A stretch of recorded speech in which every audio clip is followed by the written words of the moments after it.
In his book, Capital in the 21st Century, Thomas Piketty argued in his focus on the United States that economic inequality, while not being new, is worsening. Piketty noted that a reduction in marginal tax rates have catalyzed a rise in income inequality, with an increase in the R/G ratio increasing wealth inequality. Whether these mechanisms and trends for economic inequality are applicable to the Australian context will be discussed. Piketty suggested that a reduction in marginal tax rates has led to heightened inequality of income in the United States as it makes institutional forces react by increasing top employees' income. This trend has been reflected in the Australian context. For example, the Income and Wealth Inequality Report by the Australia Institute stated that senior executive pay is now 150 times greater than the average weekly earnings. Likewise, the official ABS income statistics show that the Gini coefficient increased to 0.34 just before the global financial crisis in 2008, then fell to 0.32 between 2011 and 2012.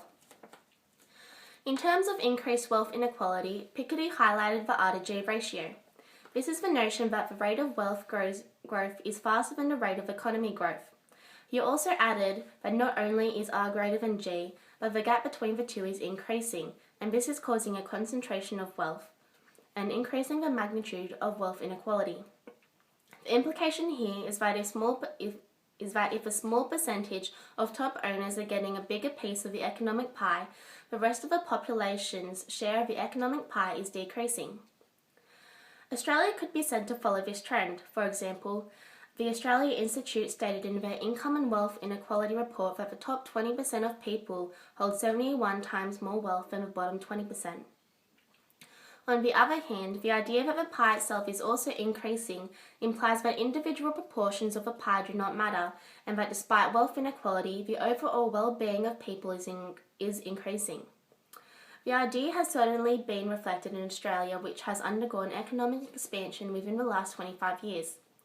Peter Whiteford also reiterated this concept by describing that income growth was the highest for the richest 20% of the population, as close to 60% of real terms, but even for the poorest 20%, real incomes grew by more than 40% between 1996 and 2007.